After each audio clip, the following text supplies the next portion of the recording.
नमस्कार मंडळी, मी तुमचा लाडका मित्र वरद विजय चव्हाण आणि मी तुम्हा सर्वांचं माझ्या युट्यूब चॅनलमध्ये स्वागत करत आहे. म्हणजे रोहित भाऊनी घोषणा केलेली आहे की आता ते OTT प्लॅटफॉर्मवर येण्यासाठी सज्ज झालेले आहेत आणि ते त्यांच्या कॉप फॅमिलीला, कॉप युनिव्हर्सला सुद्धा एक्सपांड करायला बघतायत. आणि यावेळेला कॉपच्या अवतारात आपल्याला दिसणार आहेत सिद्धार्थ मल्होत्रा, शिल्पा शेट्टी आणि विवेक ओबरॉय. यावेळेला गोष्ट आहे दिल्ली पोलीसची आणि यावेळेला हा एक चित्रपट नसून अख्खी वेब सिरीज आहे जी आय थिंक पहिल्या सीझनमध्ये 7 की 8 एपिसोड आहेत. 7 एपिसोड आहेत जर मी करेक्ट असेल तर. आणि प्रत्येक 7 एपिसोडमध्ये आपल्याला काही ना काहीतरी ट्विस्ट अँड टर्न्स बघायला मिळणार आहे. अर्थातच पहिल्या एपिसोडला दिल्लीवर कुठेतरी अटॅक झालेला आपल्याला दिसेल आणि मग या मागचे खरे सूत्रधार कोण आहेत आणि त्यामागे पोलीसवाले किती इन्व्हॉल्ड आहेत, किती मिनिस्टर्स इन्व्हॉल्ड आहेत, या सगळ्या गोष्टी आपल्याला या वेब सिरीज थ्रू कळणार आहे. त्याचबरोबर या वेब सिरीजमध्ये आपल्याला अनेक मराठी कलाकार सुद्धा दिसत आहेत. वैदेही परशुरामी, सुचित्रा बांदेकर, शरद केळकर, मृणाल कुलकर्णी अजून पण असतील देखील, माहिती नाही मला. But overall typical Rohit Shetty universe आपल्याला या OTT प्लॅटफॉर्मवर बघायला मिळणार आहे.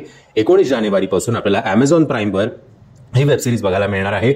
आणि ॲक्शन तर नो डाऊट रोहित शेट्टीचं ॲक्शनला कुठल्याही प्रकारचं तोड नाही आहे. शिल्पा शेट्टी कॉप म्हणून जरा जास्तच पॉलिश्ड वाटते.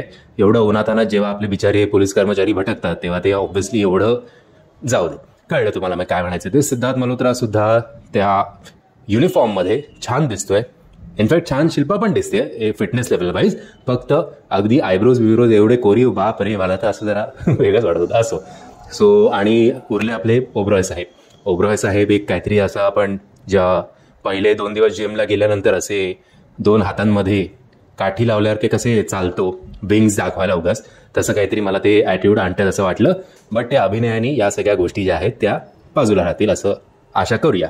आता याला कॉप युनिव्हर्सचा एक्सटेंडेड पार्ट म्हणतायत, तर मग असं म्हणायला हरकत नाही की कदाचित आपल्याला सिंघम, सिम्हा किंवा सूर्यवंशी या वेबसिरीजमध्ये कॅमिओ करताना सुद्धा दिसतील.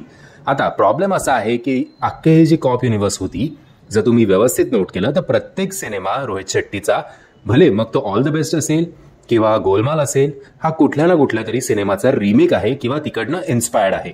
त्या एका गोष्टीला डोक्यात ठेवून ती गोष्ट कशी रंगवायची ही रोहित शेट्टीला जास्त चांगली येते. बट आता बघूया वेबसिरीजमध्ये अशी कुठली गोष्ट त्यांनी डोक्यात ठेवली आहे का, आणि जर त्यांनी हा अख्खा ओरिजिनल कॉन्सेप्ट त्यांचा असेल तर त्यांच्या चित्रपटांसारखी मजा आपल्याला वेबसिरीजमध्ये येणार का, आता येणारा काळच ठरवेल.